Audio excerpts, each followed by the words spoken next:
करते हैं भक्ति तो हमें सीधे परमात्मा मिलते हैं, सीधे परमात्मा मिलते हैं। ऐसी गुरुवाणी चलती है, ऐसे ईश्वर के परमात्मा के भजन चलते हैं कि भाव मन भाव विगोरित हो जाता है, हृदय कमल खिलने लगता है। और यहाँ से आने के बाद में जीवन को कैसे जीना है, यहाँ आकर जो है आदमी के अंदर अपने आप वैराग जागृत हो जाता है। हमने अपने पूर्व जन्म के सुकृत कर्मों से पुण्य उपार्जन किया है। सज्जनों, यहाँ जितने भी लोग बैठे हैं, एक बात बताना चाहूंगा।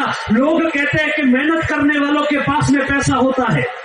लोग कहते हैं कि मेहनत करने वालों के पास में पैसा होता है। मैं मानता हूं कि मेहनत बहुत जरूरी है, लेकिन उसके साथ में उसका पुरुषार्थ भी होना चाहिए, उसकी पुण्याई भी होनी चाहिए। और पुण्याई मिलती है गुरु चरणों में अपना जीवन समर्पित करने से, सत्कर्म करने से। जो है किसी के जीवन में दुख तकलीफ है तो उसकी मदद करने से ये पुरुषार्थ हम कमाते हैं। जब जब जाके हमारी जो है जीवन में एक नई शक्ति मिलती है, एक नई ऊर्जा मिलती है, और वो ऊर्जा मिलती है तो ऐसा प्रारब्ध बनता है, ऐसी शक्ति बनती है, ऐसा सामर्थ्य बनता है कि हम जहां पर भी खड़े होते हैं लाइन वहीं से शुरू हो जाती है। ये पुण्य होता है, ये पुरुषार्थ होता है, क्योंकि पूजा पुरुष की नहीं पुरुषार्थ की होती है। पूजा पुरुष की नहीं पुरुषार्थ की होती है। चर्चा चरित्र की नहीं चरितार्थ की होती है। फल को पाने के लिए सींचना पड़ता है मूल को, सराहना स्वार्थ की नहीं परमात्मा की होती है, परमात्मा की होती है। आपने देखा होगा गांव के हो या सिटी हो, एक ही साथ में दो दुकानें खुलती है, एक के बहुत अच्छी दुकान चलती है और एक पास में बैठा बैठा मच्छर ही मार। इसका कारण क्या है साहब? मेहनत वो नहीं कर रहा है क्या? मेहनत यही कर रहा है क्या? लेकिन मेहनत के साथ में उसका पुण्य भी होना चाहिए, जिसको हम भाग्य कहते हैं, जिसको हम नसीब कहते हैं। और वो नसीब कैसे खुलता है? जब हम सत्कर्म करते हैं, किसी के सामने झूठ नहीं बोलते हैं, किसी के सामने फरेब नहीं करते हैं, किसी का जो है दिल नहीं दुखाते हैं, और सत्कर्म करते हैं और अपने विवेक से, ज्ञान से, सच्चे मन से जो पुण्य से लक्ष्मी कमाते हैं, उस लक्ष्मी को दो हाथों से धर्म के कार्य में खर्च करते हैं तो पुण्य मिलता है। और पुण्य मिलता है तो आपने देखा होगा कि उसकी पूर्वाई चारों तरफ चलती है, उस आदमी का मान बढ़ता है, उस आदमी का समाज में सम्मान बढ़ता है, लोग उसका सत्कार करते हैं, लोग उसकी इज्जत करते हैं। यही कारण है कि गुणवान बनने का कारण गुरु चरणों से जो आशीर्वाद मिलता है, उसकी बदौलत आदमी जहां पर भी खड़ा होता है उसका जो है वर्चस्व कायम होता है। वरना दुनिया में जो है आपने देखा होगा कि सेठ जी तीसरी फेल है, लेकिन उसके 3 फैक्ट्रियां चलती है और MBA पढ़े हुए लोग उनके वहां नौकरी करते हैं। बात समझ में आई हो तो तालियां बजाएं। ये है पुरुषार्थ। इसलिए कलमकार ने लिखा है, कबीरदास जी ने भी कहा है कि चिंता से चतुराई घटे, दुख से घटे शरीर। चिंता से चतुराई घटे, दुख से घटे शरीर, और पाप से लक्ष्मी घटे के गया दास कबीर। पाप से लक्ष्मी घटे के गया दास कबीर। ये एक तो मंच पे जो भी बैठे हैं भैया बातें न करें। अगर बातें करना है तो घर जाइए ना, यहाँ क्या काम है आपका? कोई काम नहीं है। आप बहुत अच्छे लोग हैं, मैं जानता हूँ इस बात को। हाँ, मैं आपका इशारा समझ गया, इसलिए इनको बात कह दी।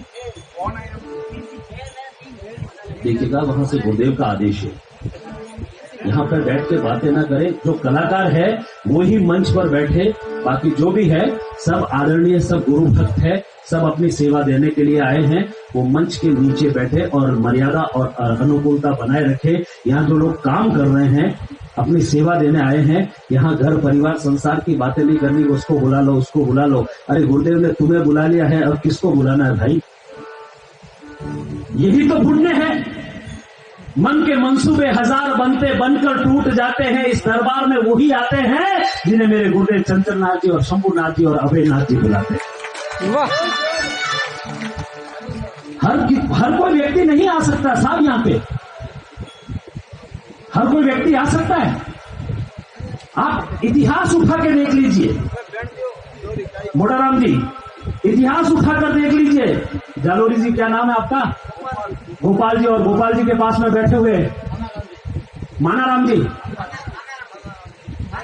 थानाराम जी, आपने इतिहास की बात की है। इतिहास उठा के देख लीजिए। कलिकाल के 5वें आरे में राजस्थान के पंचमी पंचल रेत के समंदर में बसा हुआ भव्य तीर्थ कलिकाल का रूणेचा, जो जैसलमेर जिले में आया हुआ है।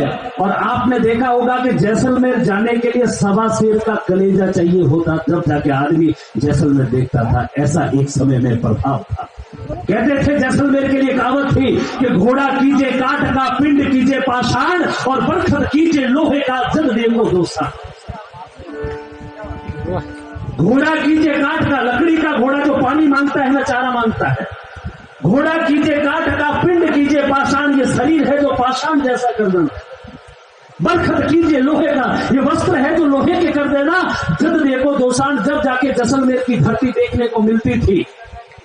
ऐसे जो है लोग वहां पर रहते थे। धाराइक लोग जो है सफर हम नहीं कर सकते थे, लेकिन कलिकाल के 5वें आरे में चमत्कार हुआ।